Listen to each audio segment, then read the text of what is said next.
Bagian 2. Revolusi Agrikultur. 5. Kecurangan terbesar sejarah. Selama 2,5 juta tahun manusia menghidupi diri dengan mengumpulkan tumbuhan dan memburu binatang yang hidup dan jenisnya tanpa intervensi mereka.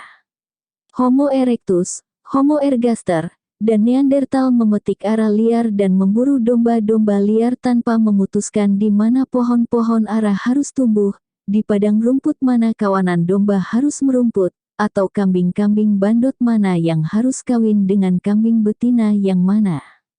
Homo sapiens menyebar dari Afrika Timur ke Timur Tengah, ke Eropa dan Asia, dan akhirnya ke Australia dan Amerika, tetapi kemanapun mereka pergi, sapiens terus hidup dengan mengumpulkan tumbuh-tumbuhan liar dan memburu binatang-binatang liar.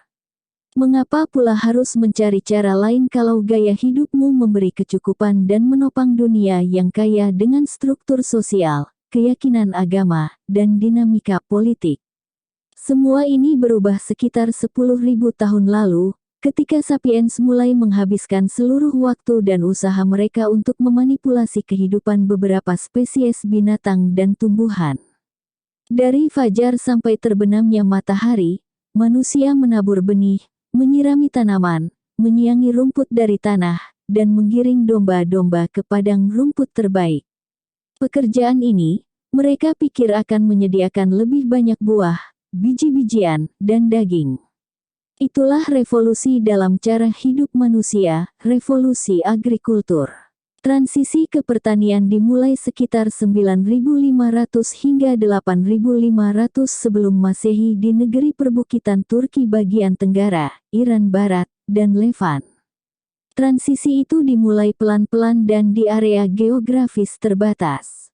Gandum dan kambing didomestikasi kira-kira 9.000 sebelum Masehi, kacang polong dan kacang-kacangan sekitar 8.000 sebelum Masehi, pohon zaitun pada 5.000 sebelum Masehi, kuda pada 4.000 sebelum Masehi, dan anggur pada 3.500 sebelum Masehi. Sebagian binatang dan tumbuhan, seperti unta dan kacang mede, didomestikasi belakangan, tetapi sampai dengan 3.500 sebelum Masehi, gelombang utama domestikasi selesai. Bahkan hari ini, dengan segala kemajuan teknologi kita, lebih dari 90% kalori yang menghidupi manusia datang dari segelintir tumbuhan yang didomestikasi leluhur kita antara 9.500 dan 3.500 sebelum Masehi, gandum, padi, jagung, kentang, jewawut, dan jelai. Tak ada tumbuhan atau binatang yang didomestikasi yang patut dicatat dalam 2000 tahun terakhir. Jika pikiran kita seperti para pemburu penjelajah, santapan kita pun sama seperti para petani kuno itu. Para ahli dulu percaya bahwa pertanian menyebar dari satu titik tunggal di Timur Tengah ke 4 penjuru dunia. Kini, para ahli sepakat bahwa pertanian menyeruak di berbagai bagian lain dunia, bukan oleh aksi para petani Timur Tengah yang mengekspor revolusi mereka, melainkan seluruhnya secara independen. Orang-orang di Amerika Tengah mendomestikasi jagung dan biji-bijian tanpa mengetahui apapun tentang penanaman gandum dan kacang polong di Timur Tengah. Orang-orang Amerika Selatan belajar cara menumbuhkan kentang dan mengembangbiakan lama, tanpa tahu apa yang terjadi di Meksiko atau Levant. Kaum revolusioner pertama China mendomestikasi padi, jewawut, dan babi. Para pekebun pertama Amerika Utara kelelahan menyisir semak-semak mencari umbi-umbian yang bisa dimakan dan memutuskan untuk menanam labu kuning. Orang-orang New Guinea mendomestikasi tebu dan pisang, sementara para petani Afrika Barat memanfaatkan jewawut Afrika, padi Afrika, sorghum dan gandum untuk memenuhi kebutuhan mereka. Dari titik-titik pusat awal inilah pertanian menyebar jauh dan meluas. Sampai dengan abad pertama Masehi, mayoritas penduduk di sebagian besar wilayah dunia adalah agrikulturalis. Mengapa revolusi agrikultur meletup di Timur Tengah, China, dan Amerika Tengah, tetapi tidak di Australia, Alaska, atau Afrika Selatan? Penyebabnya sederhana, sebagian besar spesies tumbuhan dan binatang tak bisa didomestikasi. Sapiens bisa menggali jamur-jamur besar yang lezat dan memburu mamut-mamut berbulu, tetapi mendomestikasi spesies manapun tak ada dalam pikiran mereka. Jamur-jamur sangat sulit dicari, dan binatang-binatang buas raksasa terlalu menakutkan. Dari ribuan spesies yang diburu dan dikumpulkan para leluhur kita, hanya beberapa yang bisa menjadi kandidat cocok untuk pertanian dan piaraan. Spesies yang sedikit itu hidup di tempat-tempat tertentu, dan di tempat-tempat itulah revolusi agrikultur terjadi. Dulu para ahli mengklaim bahwa revolusi agrikultur adalah sebuah lompatan besar menuju kemanusiaan. Mereka mendongengkan cerita kemajuan yang didorong oleh kekuatan otak manusia. Evolusi pelan-pelan menghasilkan orang-orang yang lebih pintar. Akhirnya, orang-orang begitu pintar sehingga mereka mampu menyibak rahasia-rahasia alam, memungkinkan mereka untuk mendomestikasi domba dan menanam gandum. Segera setelah semua ini terjadi, mereka dengan riang meninggalkan kehidupan yang melelahkan, berbahaya, dan sering Spartan, sebagai pemburu penjelajah, dengan tinggal menetap untuk menikmati kehidupan menyenangkan lagi memuaskan sebagai petani.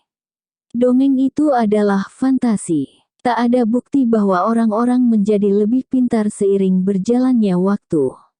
Para pengembara tahu rahasia-rahasia alam jauh sebelum revolusi agrikultur karena kehidupan mereka bergantung pada pengetahuan mendalam tentang binatang yang mereka buru dan tumbuhan yang mereka kumpulkan. Bukan menjadi penanda kehadiran era baru kehidupan yang mudah, revolusi agrikultur menghadirkan kehidupan yang secara umum malah lebih sulit bagi para petani dan lebih tidak memuaskan ketimbang yang dinikmati para pengembara. Para pemburu penjelajah menghabiskan waktu mereka dengan cara yang lebih menstimulasi dan lebih beragam, dan lebih kecil ancaman bahaya kelaparan serta penyakit. Revolusi agrikultur jelas memperbesar jumlah total makanan yang dimiliki manusia. Namun, makanan ekstra tidak bisa diterjemahkan sebagai menu yang lebih baik atau waktu luang yang lebih banyak. Yang sesungguhnya terjadi adalah ledakan populasi dan elit yang manja. Rata-rata petani bekerja lebih keras ketimbang rata-rata pengembara, dan mendapatkan menu makanan yang lebih buruk sebagai imbalannya. Revolusi agrikultur adalah kecurangan terbesar dalam sejarah. Siapa yang bertanggung jawab? Bukan raja, bukan pendeta, bukan pula pedagang. Pelakunya adalah segelintir spesies tumbuhan, termasuk gandum, padi, dan kentang. Tumbuhan-tumbuhan ini mendomestikasi Homo sapiens, bukan sebaliknya. Pikirkan sejenak tentang revolusi agrikultur dari sudut pandang gandum. 10.000 tahun lalu gandum hanya satu jenis rumput liar, salah satu dari banyak, terkurung dalam rentang kecil di Timur Tengah. Tiba-tiba, hanya dalam beberapa milenium pendek, rumput itu tumbuh di seluruh dunia. Menurut kriteria evolusi dasar survival dan reproduksi, gandum menjadi salah satu tumbuhan yang paling sukses dalam sejarah di muka bumi. Di area-area seperti Great Plains, Amerika Utara, di mana tak sebatang pun tangkai gandum tumbuh 10.000 tahun lalu, kini Anda bisa berjalan beratus-ratus kilometer tanpa menjumpai tumbuhan lain. Di seluruh dunia, gandum menutupi sekitar 2,25 juta kilometer persegi permukaan bumi, hampir 10 kali luas Inggris. Bagaimana rumput ini berubah dari tidak signifikan menjadi ada di mana-mana? Gandum melakukannya dengan memanipulasi Homo sapiens untuk keuntungannya sendiri. Kera ini telah hidup cukup nyaman berburu dan mengumpulkan sampai sekitar 10.000 tahun lalu, tetapi kemudian mulai menginvestasikan lebih banyak dan lebih banyak lagi upaya menanam gandum. Dalam beberapa milenium, manusia di banyak bagian dunia merawat tumbuhan gandum. Itu tidak mudah. Gandum meminta banyak dari mereka. Gandum tidak suka bebatuan dan kerikil, jadi sapiens meremukkan punggung mereka untuk membersihkan lahan. Gandum tidak suka berbagi ruang, air, dan nutrisi dengan tumbuhan lain, jadi laki-laki dan perempuan bekerja sepanjang hari menyemai di bawah sengatan matahari. Gandum sakit, jadi sapiens harus terus mengawasinya dari serangan ulat dan kutu. Gandum tak punya pertahanan melawan organisme lain yang suka memakannya, dari kelinci sampai kawanan belalang, maka para petani harus menjaga dan melindunginya. Gandum kehausan, maka manusia mengalirkan air dari mata air dan sungai-sungai untuk mengairinya. Gandum yang kelaparan bahkan mendorong manusia mengumpulkan kotoran binatang untuk menyuburkan tanah yang menjadi tempat tumbuh gandum. Tubuh Homo sapiens belum berevolusi untuk tugas semacam itu. Ia teradaptasi untuk memanjat pohon-pohon apel dan memburu rusa-rusa, bukan untuk membersihkan batu-batu dan membawa kantong-kantong air. Tulang belakang manusia, lutut, leher, dan lekuk tubuh membayar atas itu. Studi-studi atas tulang belulang kuno menunjukkan bahwa transisi menuju pertanian membawa banyak penyakit, seperti terkilir, radang sendi, dan hernia. Lebih dari itu, tugas-tugas baru pertanian menuntut banyak waktu yang menyebabkan manusia dipaksa menetap secara permanen dekat dengan ladang-ladang gandum mereka. Ini mengubah sepenuhnya cara hidup mereka. Kita tidak mendomestikasi gandum. Gandum yang mendomestikasi kita. Kata domestikasi berasal dari bahasa Latin domus, yang berarti rumah. Siapa yang hidup di rumah? Bukan gandum. Sapienslah yang hidup dalam rumah. Bagaimana gandum meyakinkan Homo sapiens untuk menukar kehidupan yang sedikit bagus untuk keberadaan yang lebih menderita? Apa imbalan yang ditawarkannya? Ia tidak memberi makanan yang lebih bagus. Ingat, manusia adalah kera omnivora yang tumbuh dengan ragam luas makanan. Biji-bijian hanya menyumbang bagian kecil dari makanan manusia sebelum revolusi agrikultur. Makanan berbasis sereal miskin akan mineral dan vitamin, sulit ditumbuhkan, dan benar-benar buruk untuk gigi dan gusi. Gandum tidak memberi orang keamanan ekonomi. Kehidupan seorang petani lebih tidak aman ketimbang kehidupan pemburu penjelajah. Para pengembara bergantung pada puluhan spesies untuk bertahan hidup, dan karena itu bisa menghadapi tahun-tahun sulit, bahkan tanpa persediaan makanan yang disimpan. Jika ketersediaan satu spesies berkurang, mereka bisa mengumpulkan dan memburu lebih banyak dari spesies-spesies lain.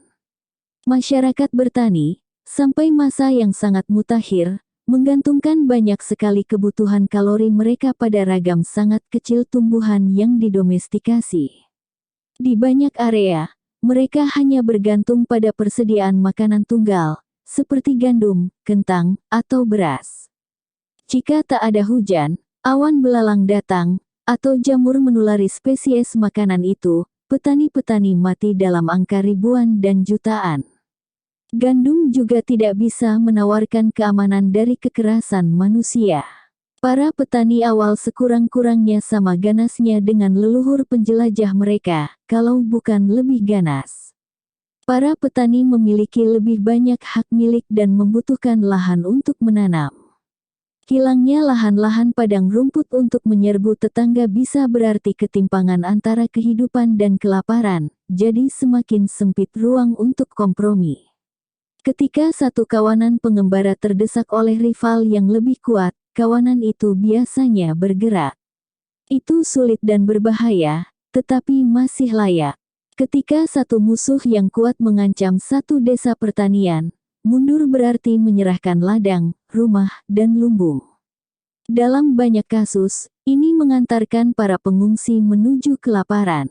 Oleh karena itu, para petani cenderung bertahan dan berperang sampai titik darah penghabisan. Banyak studi antropologis dan arkeologis menunjukkan bahwa dalam masyarakat-masyarakat agrikultur sederhana tanpa kerangka politik yang melingkupi desa dan suku, kekerasan manusia bertanggung jawab atas sekitar 15% kematian, termasuk 25% kematian laki-laki. Dalam masyarakat kontemporer Papua Nugini, kekerasan menyumbang 30% kematian laki-laki di satu masyarakat suku pertanian, Dani, dan 35% di suku lain, Enga. Di Ekuador, mungkin 50% orang Waorani dewasa mati akibat kekerasan di tangan manusia lain.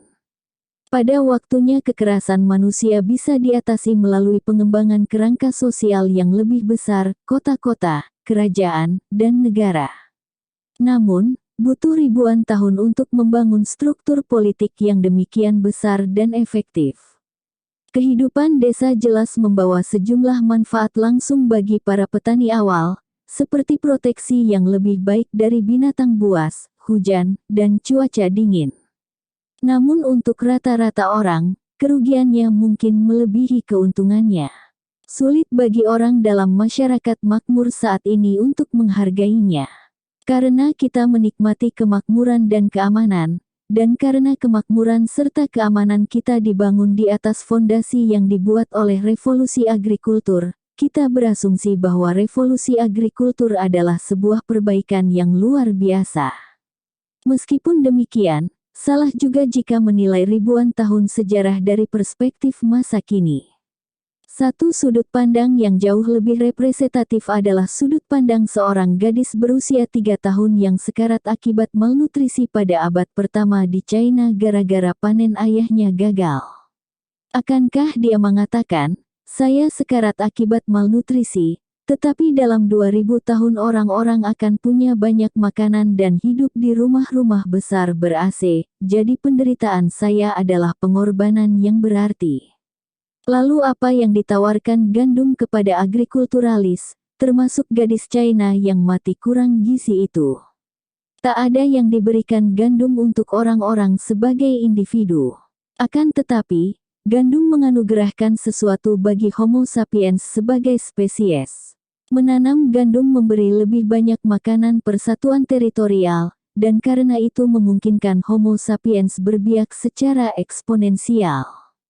Sekitar 13.000 tahun sebelum Masehi, ketika orang-orang menghidupi diri dengan mengumpulkan tumbuhan liar dan memburu binatang-binatang liar, area di sekitar Os Jericho di Palestina bisa menopang paling banyak satu kawanan pengembara yang terdiri atas sekitar 100 orang yang relatif sehat dan tercukupi gizinya.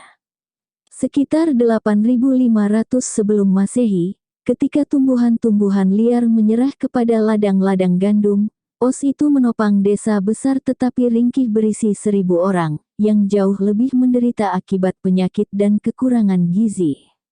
Mata uang evolusi bukanlah kelaparan dan penderitaan, melainkan salinan spiral DNA. Sebagaimana sukses ekonomi sebuah perusahaan diukur hanya dengan jumlah dolarnya di rekening bank, bukan dari kebahagiaan para pegawainya, jadi sukses evolusi dari sebuah spesies diukur dengan jumlah salinan DNA-nya. Jika tidak ada lagi salinan DNA yang tersisa, spesies itu punah, sebagaimana sebuah perusahaan yang tak punya uang berarti bangkrut. Jika satu spesies menggaungkan banyak salinan DNA, ia sukses dan spesies itu subur. Dari perspektif semacam itu, 1000 salinan selalu lebih baik dari 100 salinan. Inilah esensi dari revolusi agrikultur, kemampuan untuk mempertahankan lebih banyak orang hidup di bawah kondisi lebih buruk. Meskipun demikian, mengapa pula seseorang harus peduli dengan kalkulus evolusi ini? Mengapa pula satu orang yang sama menurunkan standar hidupnya hanya untuk menggandakan jumlah salinan gen Homo sapiens? Tak seorang pun setuju dengan kenyataan ini. Revolusi agrikultur adalah sebuah perangkap. Perangkap mewah. Peningkatan pertanian adalah perkembangan yang sangat perlahan, menyebar selama berabad-abad dan beberapa milenium. Satu kawanan Homo sapiens yang mengumpulkan jamur dan kacang serta berburu rusa dan kelinci tidak tiba-tiba mendiami sebuah desa permanen, membajak tanah, menyemai gandum dan mengangkut air dari sungai. Perubahan itu berjalan tahap demi tahap, masing-masing disertai hanya perubahan kecil dalam kehidupan sehari-hari. Homo sapiens mencapai Timur Tengah sekitar 70.000 tahun lalu. Selama 50.000 tahun kemudian para leluhur kita tumbuh subur di sana tanpa pertanian. Sumber daya alam area itu cukup untuk menopang populasi manusianya. Pada satu masa subur banyak orang punya anak, dan pada masa sulit lebih sedikit yang punya anak.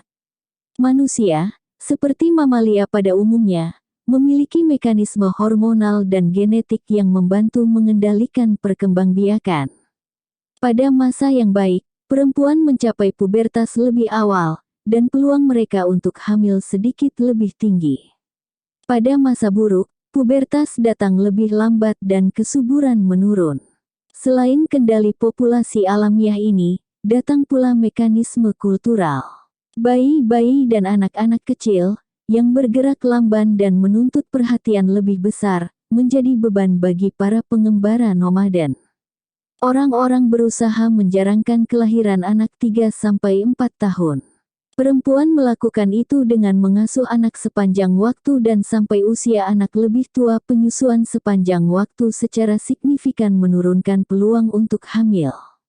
Metode-metode lain adalah pantangan seks penuh atau sebagian didukung mungkin oleh tabu-tabu kultural, aborsi, dan kadang-kadang pembunuhan bayi.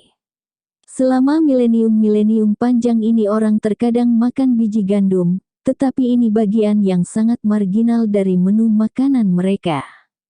Sekitar 18.000 tahun lalu, zaman es terakhir membuka jalan bagi periode pemanasan global. Ketika suhu naik, demikian pula curah hujan. Iklim baru menjadi ideal bagi gandum Timur Tengah dan sereal lain, yang berbiak dan menyebar. Orang-orang mulai memakan lebih banyak gandum, dan sebagai gantinya mereka secara tak sengaja menyebarkan pertumbuhannya. Karena tidak mungkin makan biji-bijian liar tanpa menampinya dulu, menggiling, dan memasaknya, orang-orang harus mengumpulkan biji-bijian ini di tempat-tempat tinggal sementara untuk memprosesnya.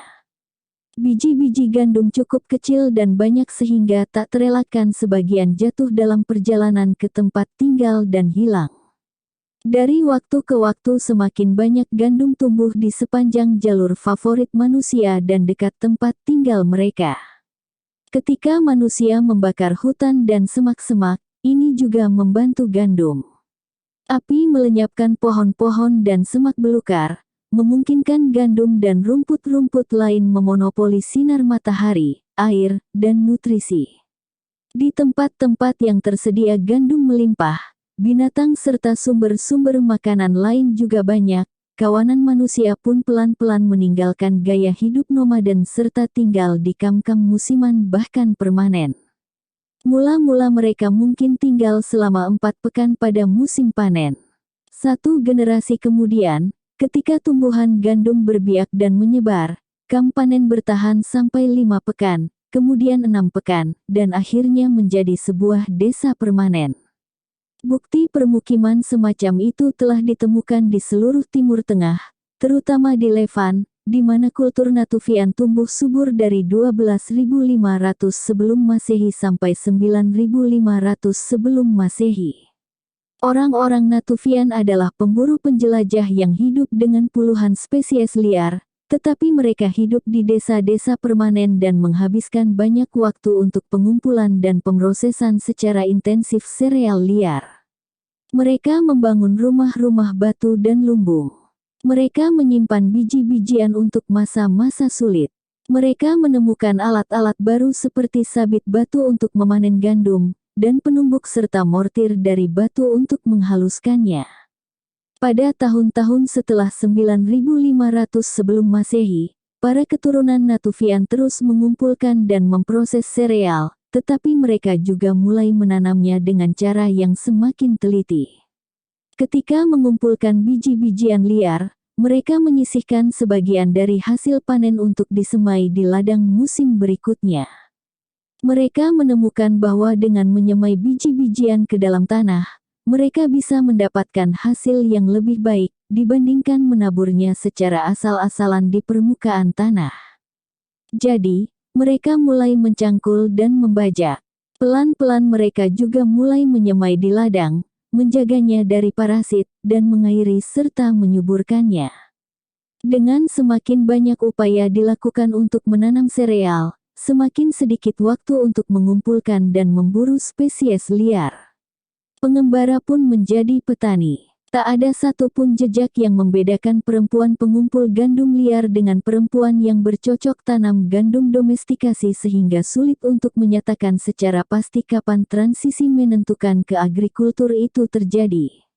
Namun sampai dengan 8500 sebelum Masehi, Timur Tengah dipadati desa-desa permanen seperti Jericho, yang penghuninya menghabiskan sebagian besar waktu mereka untuk menanam beberapa spesies domestikasi. Dengan pergerakan ke desa-desa permanen dan naiknya pasokan makanan, populasi mulai menanam. Meninggalkan gaya hidup nomaden memungkinkan kaum perempuan memiliki anak setiap tahun. Bayi-bayi disapih lebih awal, mereka bisa disuapi bubur dan adonan. Tenaga ekstra sangat dibutuhkan di ladang. Namun, mulut-mulut ekstra dengan cepat menyapu bersih surplus makanan sehingga bahkan semakin banyak ladang harus ditanami. Ketika orang mulai hidup di permukiman-permukiman yang dipenuhi penyakit, ketika anak-anak lebih banyak disuapi sereal dan lebih sedikit susu ibu, dan ketika setiap anak bersaing untuk mendapatkan bubur dengan lebih banyak saudara-saudaranya, tingkat kematian anak pun mencuat. Di banyak masyarakat agrikultur sedikitnya 1 dari setiap 3 anak sebelum mencapai usia 20 tahun. Meskipun demikian, kenaikan angka kelahiran masih di atas naiknya angka kematian, manusia tetap punya anak yang jumlahnya lebih besar. Seiring waktu, daya tawar gandum menjadi beban yang semakin berat dan semakin berat. Anak-anak mati berbondong-bondong, dan orang dewasa makan dengan keringat bercucuran di kening. Rata-rata orang di Jericho pada 8500 sebelum Masehi hidup lebih sulit ketimbang rata-rata orang di Jericho pada 9500 sebelum Masehi atau 13.000 sebelum Masehi. Namun, tak seorang pun menyadari apa yang sedang terjadi.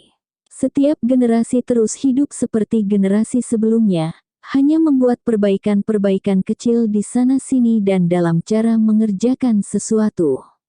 Secara paradoks, serangkaian perbaikan yang masing-masing berarti menjadikan hidup lebih mudah, menambahkan satu batu gerindra di leher para petani ini.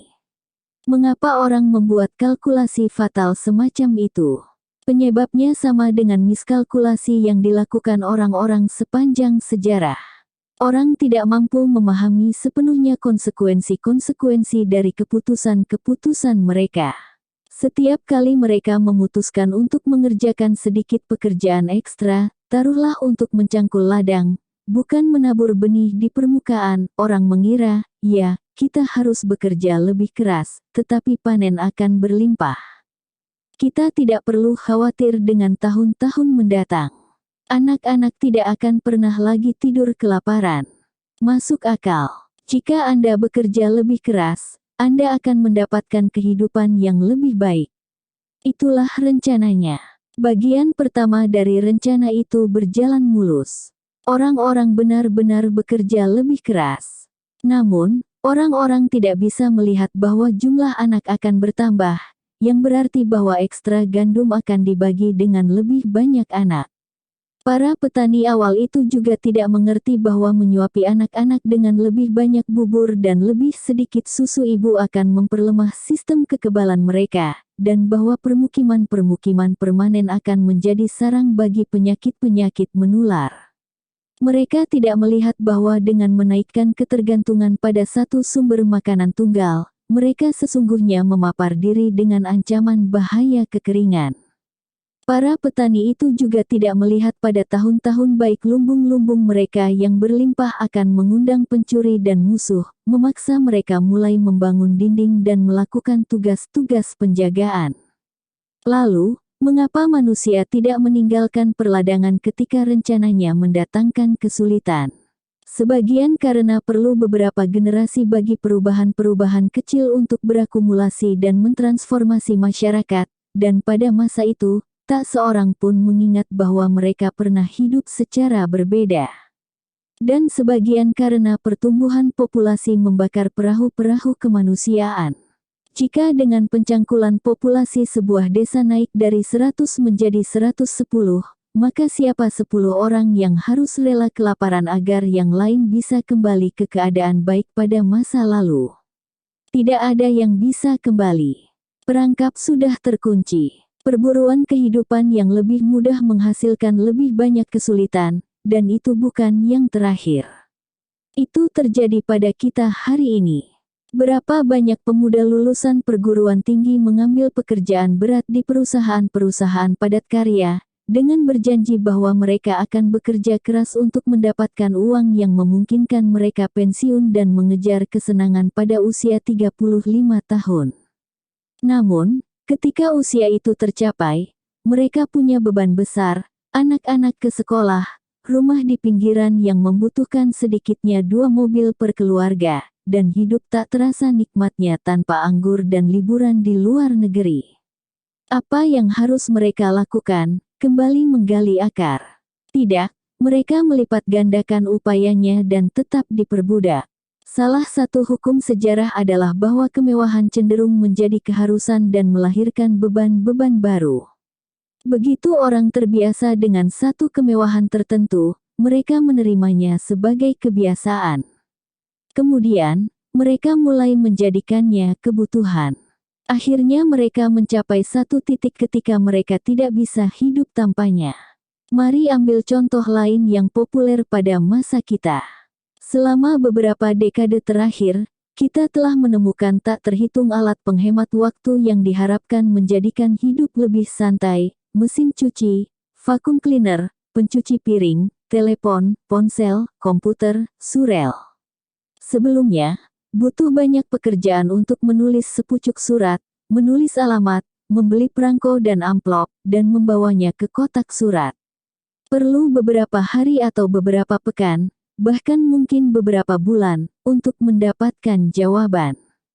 Kini, saya bisa menulis surel, mengirimnya sejauh setengah putaran bumi, dan jika yang dituju sedang online, menerima jawaban semenit kemudian. Saya menghemat waktu dan tenaga, tetapi apakah saya menikmati kehidupan yang lebih santai?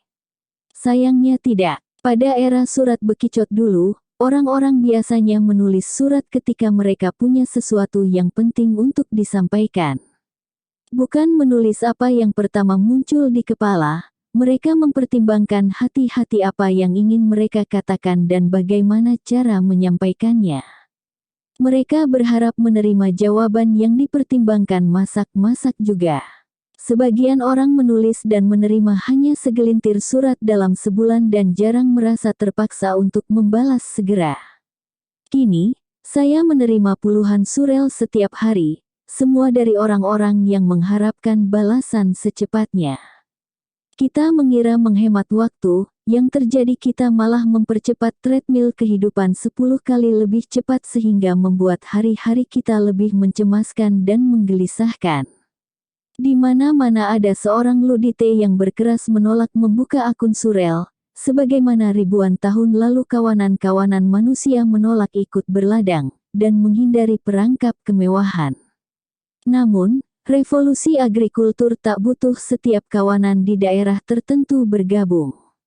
Yang dibutuhkan cuma satu kawanan. Begitu ada kawanan yang bermukim dan mulai mengolah tanah, entah itu di Timur Tengah atau Amerika Tengah, pertanian tak bisa dibendung. Karena pertanian menciptakan kondisi-kondisi bagi pertumbuhan demografis cepat, para petani biasanya mampu mengatasi para pengembara dengan keunggulan jumlah. Para pengembara bisa lari, meninggalkan tanah perburuan mereka ke ladang dan padang rumput, atau ikut mengolah tanah. Pilihan yang manapun, kehidupan lama pun hilang. Cerita perangkap kemewahan membawa serta satu pelajaran penting. Pencarian manusia akan kemudahan hidup menghasilkan kekuatan besar perubahan yang mentransformasi dunia dengan cara yang tak pernah dibayangkan atau diinginkan siapapun. Tak seorang pun merencanakan revolusi agrikultur atau mengupayakan ketergantungan manusia pada penanaman sereal.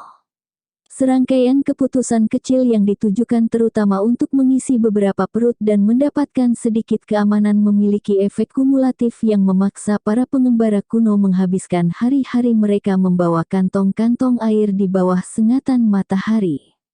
Campur tangan Tuhan. Skenario di atas menjelaskan revolusi agrikultur sebagai sebuah miskalkulasi. Itu sangat masuk akal. Sejarah penuh dengan miskalkulasi yang jauh lebih idiotik. Namun, tidak ada kemungkinan lain. Mungkin bukan pencarian kehidupan yang lebih mudah yang melahirkan transformasi itu.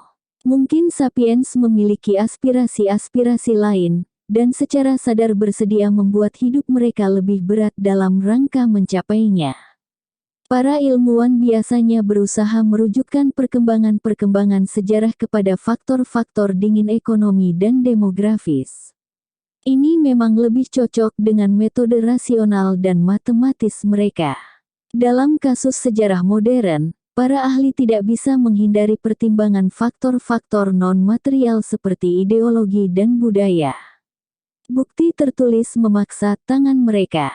Kita punya cukup dokumen, surat, dan memoir untuk membuktikan bahwa Perang Dunia Kedua tidak disebabkan oleh kekurangan makanan atau tekanan psikologis. Namun, kita tidak punya dokumen dari budaya Natufian, jadi ketika menangani periode kuno aliran materialis menunjukkan kekuasaannya. Sulit untuk membuktikan bahwa masyarakat praliterasi dimotivasi oleh agama ketimbang kebutuhan ekonomi. Meskipun demikian, dalam kasus-kasus yang langka, kita cukup beruntung menemukan petunjuk-petunjuk. Pada 1995 para arkeologis mulai mengekskavasi situs di wilayah tenggara Turki yang dikenal dengan nama Göbekli Tepe. Di lapisan tertua mereka tak menemukan tanda-tanda permukiman, rumah-rumah, atau aktivitas keseharian. Namun, mereka menemukan struktur-struktur pilar monumental berhiaskan pahatan-pahatan spektakuler.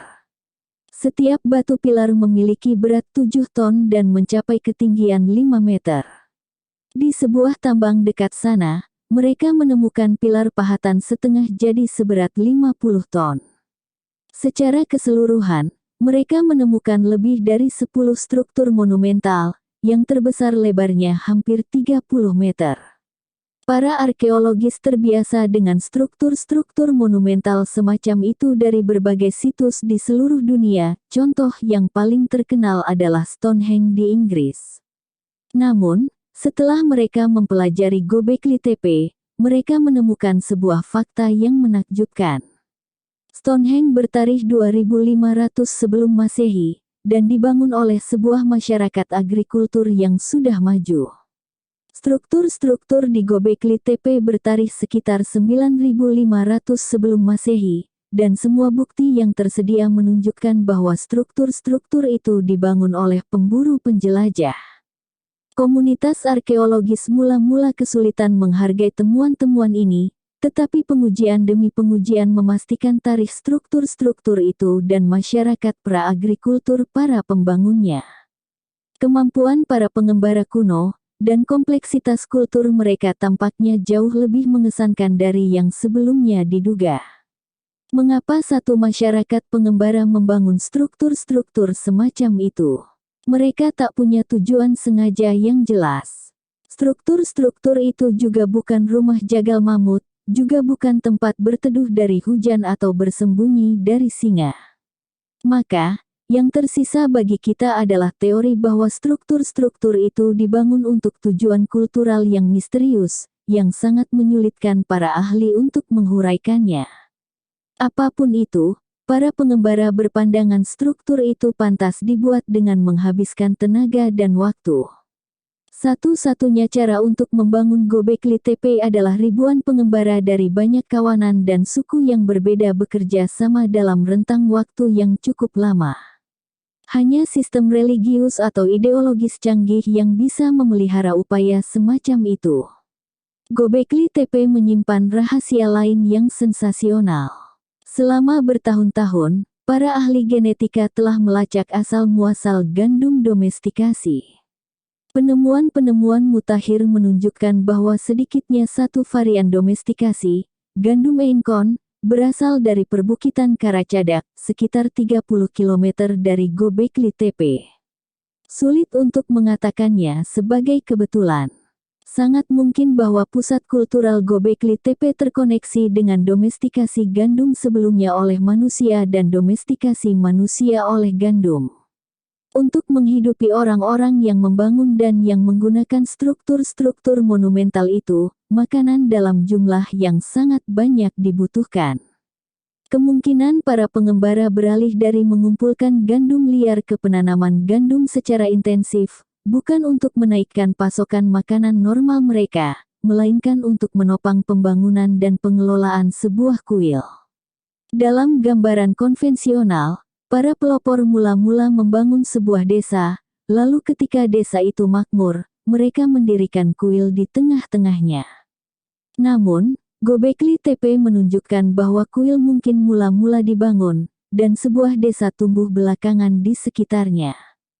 Korban-korban revolusi. Tawar-menawar Faustian antara manusia dan biji-bijian bukanlah satu-satunya perkara yang diputuskan oleh spesies kita. Perkara lainnya yang diputuskan adalah menyangkut nasib binatang-binatang seperti domba, kambing, babi, dan ayam. Kawanan-kawanan nomaden yang memburu domba liar pelan-pelan mengubah konstitusi tentang kawanan binatang yang mereka mangsa. Proses ini tampaknya dimulai dengan perburuan selektif. Manusia belajar bahwa tak ada untungnya memburu domba dewasa, domba tua, atau domba sakit saja.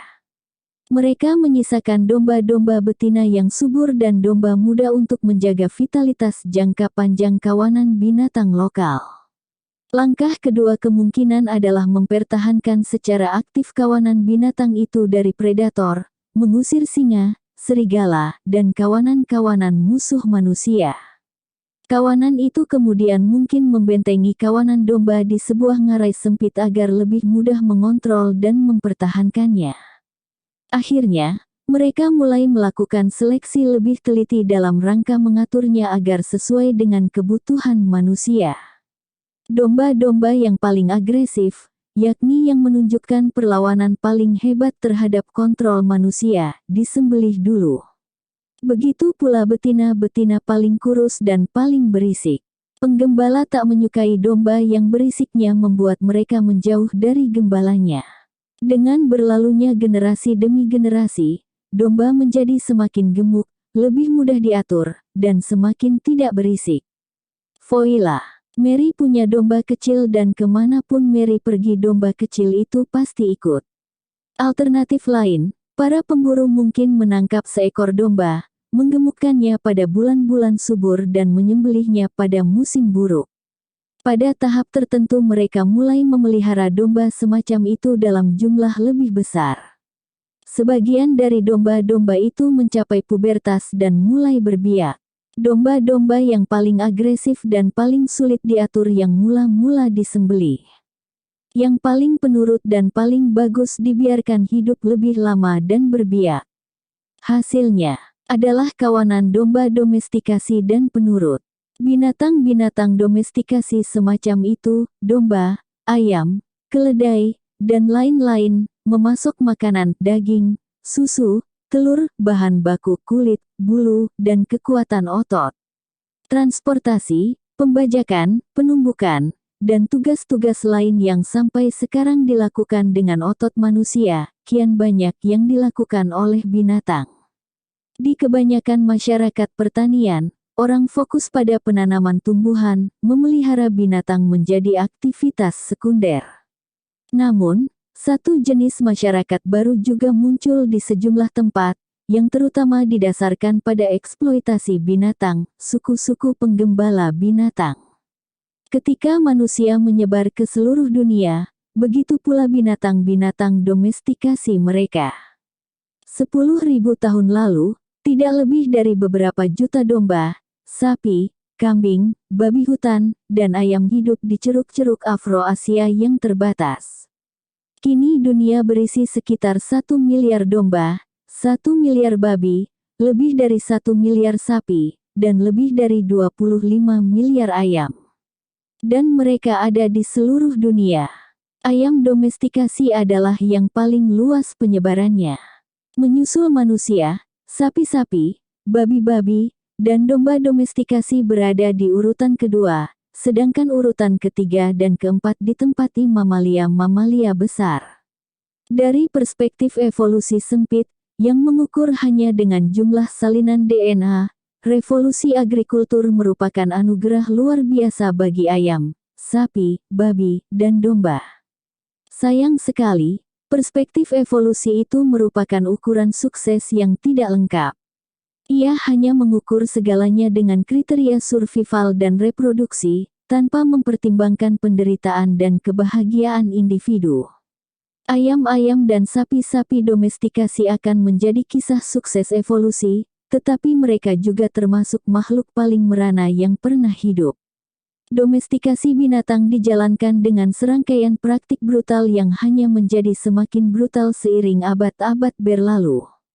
Rentang masa hidup ayam liar sekitar 7-12 tahun, dan sapi sekitar 20-25 tahun. Di alam liar, sebagian besar ayam dan sapi memang mati jauh sebelum itu, tetapi mereka masih punya kesempatan yang memadai untuk hidup lebih lama. Sebaliknya, mayoritas besar ayam dan sapi domestikasi disembelih pada usia antara beberapa pekan sampai beberapa bulan karena ini selalu menjadi usia penyembelihan yang paling optimal dari perspektif ekonomi. Mengapa pula memelihara seekor ayam selama 3 tahun jika ia sudah mencapai berat maksimum setelah usia 3 bulan? Ayam-ayam petelur, sapi perah, dan binatang-binatang pengangkut kadang-kadang dibiarkan hidup lebih lama. Namun, harga yang dibayar adalah penindasan dalam kehidupan yang benar-benar asing bagi kehendak dan keinginan mereka. Maka, masuk akal untuk dikemukakan, misalnya bahwa kerbau lebih suka menghabiskan hari-hari mereka berkeliaran di dataran terbuka dalam kawanan kerbau dan sapi ketimbang menarik gerobak dan membajak di bawah arahan si pemegang cemeti. Untuk mengubah kerbau, kuda, keledai, dan onta menjadi binatang pengangkut yang patuh, maka naluri alamiah dan hubungan-hubungan sosial mereka harus dihancurkan, agresi dan seksualitas mereka ditundukkan, dan kebebasan gerak mereka dibatasi. Para petani mengembangkan teknik-teknik seperti mengunci binatang dalam kandang dan kurungan, mengekang mereka dengan tali dan cambuk, melatih mereka dengan cemeti dan pelecut, dan memutilasi mereka. Proses penundukan hampir selalu melibatkan pengebirian pejantan. Ini bisa menghambat agresi jantan dan memungkinkan manusia secara selektif mengontrol perkembangbiakan binatang. Pada banyak masyarakat Papua Nugini, kekayaan seseorang secara tradisional ditentukan oleh jumlah babi yang dia miliki. Untuk memastikan bahwa babi-babi itu tidak lari, para petani di bagian utara Papua Nugini mengiris hidung babi. Ini menyebabkan nyeri hebat setiap kali babi itu berusaha mengendus. Karena babi tidak bisa menemukan makanan atau bahkan mencari jalan tanpa mengendus, mutilasi ini membuat mereka benar-benar tergantung pada manusia pemiliknya. Di area lain Papua Nugini, ada kebiasaan mencongkel mata babi sehingga binatang itu bahkan tidak tahu kemana mereka akan pergi. Industri susu punya cara sendiri dalam memaksa binatang melakukan kehendaknya. Sapi, kambing, dan domba menghasilkan susu hanya setelah melahirkan dan hanya sepanjang binatang-binatang muda itu menyusui. Untuk meneruskan pasokan susu binatang, petani perlu memiliki anak-anak sapi, anak domba, dan anak kambing untuk menyusu, tetapi harus mencegah mereka memonopoli susu. Satu metode yang umum dalam sejarah adalah dengan begitu saja menyembelih anak-anak sapi segera setelah lahir, memerah susu induk sebanyak yang bisa dikeluarkannya, dan kemudian membuat induknya bunting lagi. Ini teknik yang menyebar luas. Di banyak ladang susu modern, seekor sapi perah biasanya hidup sekitar 5 tahun sebelum disembelih. Selama masa 5 tahun itu dia hampir terus-menerus bunting dan subur kembali dalam 60-120 hari setelah melahirkan, dalam rangka mempertahankan produksi susu maksimum. Anak-anak sapinya dipisahkan dari induknya segera setelah lahir. Yang betina disisihkan untuk menjadi generasi sapi perah berikutnya, sementara yang jantan diserahkan ke industri daging. Metode lainnya adalah memelihara anak-anak sapi dan domba dekat induknya, tetapi mencegah mereka dengan berbagai siasat dari menyusu terlalu banyak. Cara yang paling sederhana untuk melakukan itu adalah membiarkan anak sapi atau domba mulai menyusu, tetapi menyingkirkannya begitu susu mulai mengalir. Cara ini biasanya menimbulkan perlawanan dari anak maupun induknya. Sebagian suku penggembala biasa membunuh keturunan, memakan dagingnya, dan kemudian menyimpan kulitnya. Anak sapi yang tinggal kulit itu kemudian disodorkan ke induknya agar kehadirannya bisa mendorong produksi susu. Suku Nuer di Sudan selama ini melumuri kulit anak sapi dengan urin induknya, untuk memberi aroma palsu anak sapi hidup. Teknik Nuer lainnya adalah mengikatkan cincin onak di sekitar mulut anak sapi, sehingga menusuk induknya dan menyebabkan induk menolak disusu. Para penggembala unta Tuareg di Sahara biasa menusuk memotong bagian dari hidung dan bibir atas unta muda untuk membuat penyusuan menjadi menyakitkan sehingga mencegah mereka mengkonsumsi terlalu banyak susu. Tak semua masyarakat agrikultur sekejam itu terhadap binatang-binatang piaraannya. Kehidupan sebagian binatang domestikasi bisa saja cukup bagus. Domba yang dipelihara untuk diambil bulunya, anjing dan kucing piaraan, kuda perang dan kuda pacu sering menikmati kondisi yang nyaman. Kaisar Romawi Caligula diduga berniat menunjuk kuda favoritnya, Incitatus, untuk tugas konsulat. Para penggembala dan petani sepanjang sejarah menunjukkan kasih sayang terhadap binatang-binatang mereka dan memberi perawatan yang baik, sebagaimana banyak pemilik budak merasakan kasih sayang dan kepedulian pada budak mereka. Bukan kebetulan bahwa raja-raja dan nabi-nabi bergaya sebagai penggembala dan menyerupakan cara mereka dan Tuhan mencintai umatnya dengan cara penggembala menyayangi piaraannya. Meskipun demikian, dari sudut pandang binatang piaraan, bukan dari sudut pandang penggembala, sulit untuk menghindarkan kesan bahwa bagi mayoritas besar binatang domestikasi, revolusi agrikultur adalah bencana yang parah. Sukses evolusi mereka tak bermakna. Seekor badak liar langka yang berada di tubir kepunahan mungkin lebih enak hidupnya ketimbang seekor sapi yang menghabiskan hidup singkatnya dalam kotak mungil, digemukkan untuk menghasilkan daging steak yang lezat. Badak yang beruntung tak kurang beruntungnya menjadi yang terakhir dari jenisnya. Sukses numerikal spesies sapi adalah hiburan kecil untuk penderitaan yang dialami individu sapi. Perbedaan antara sukses evolusi ini dan penderitaan individu mungkin pelajaran paling penting yang bisa kita tarik dari revolusi agrikultur. Ketika kita mempelajari narasi tumbuhan seperti gandum dan jagung, mungkin itu perspektif evolusi yang murni masuk akal. Namun, dalam hal binatang-binatang seperti sapi, domba, dan sapiens, masing-masing dengan dunia sensasi dan emosinya yang kompleks, kita harus mempertimbangkan bagaimana sukses evolusi diterjemahkan ke pengalaman individu. Pada bab-bab berikut ini kita akan melihat dari waktu ke waktu bagaimana peningkatan dramatis kekuatan kolektif dan sukses nyata spesies kita berjalan beriringan dengan banyak penderitaan individu. Membangun piramida. Revolusi agrikultur adalah salah satu peristiwa paling kontroversial dalam sejarah. Sebagian pendukung mengklaim bahwa revolusi itu menempatkan manusia di jalan menuju kemakmuran dan kemajuan. Yang lain menyatakan revolusi itu mengarah kepada kehancuran. Kata mereka, inilah titik balik ketika sapiens membuang simbiosis intimnya dengan alam dan berlari menuju ketamakan dan alienasi. Kemanapun arah jalan menuju, tak ada kata kembali. Perladangan memungkinkan populasi naik begitu radikal dan cepat sehingga tak ada masyarakat agrikultur kompleks yang pernah bisa lagi mempertahankan diri jika ia kembali ke perburuan dan pengumpulan. Sekitar 10.000 sebelum Masehi, sebelum transisi menuju agrikultur, bumi dihuni sekitar 5-8 juta pengembara nomaden. Pada abad pertama Masehi hanya 1-2 juta pengembara yang tersisa terutama di Australia, Amerika, dan Afrika, tetapi jumlah mereka tak ada apa-apanya dibandingkan dengan 250 juta petani dunia. Mayoritas besar petani hidup di permukiman-permukiman permanen, hanya sedikit yang menjadi penggembala nomaden.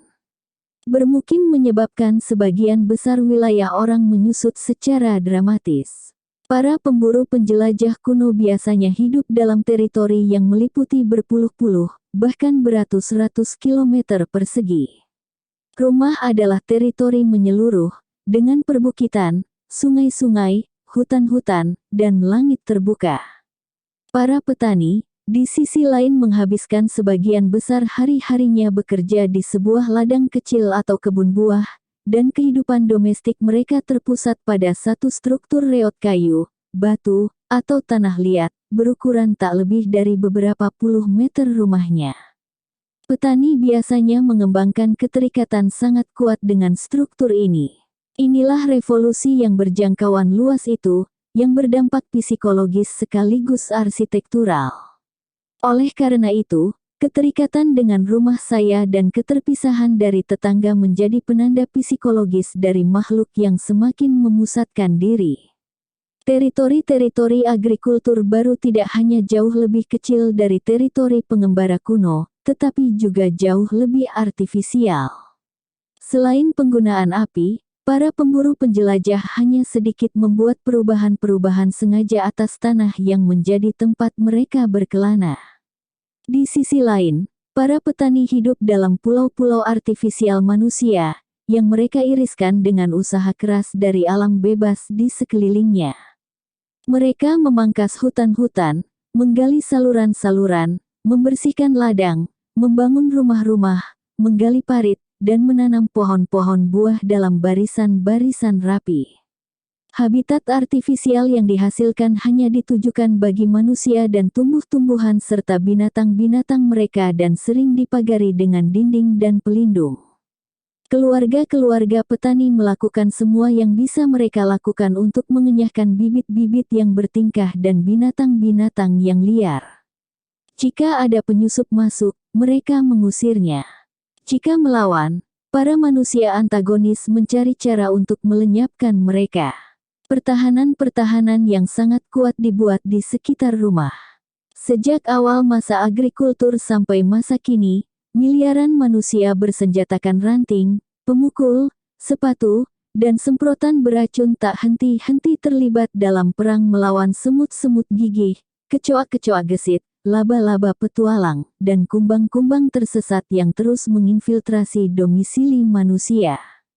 Pada sebagian besar rentang sejarah, enklave-enklave buatan manusia ini tetap sangat kecil, dikelilingi oleh hamparan alam yang tak tersentuh. Permukaan bumi memiliki luas sekitar 510 juta kilometer persegi, 155 juta diantaranya berupa daratan. Sampai dengan 1400 Masehi, mayoritas besar petani beserta tumbuhan dan binatang-binatang mereka, terhimpun dalam area hanya 11 juta kilometer persegi, 2% dari permukaan bumi. Area lain dimanapun terlalu dingin, terlalu panas, terlalu kering, terlalu basah, yang tidak cocok untuk pertanian.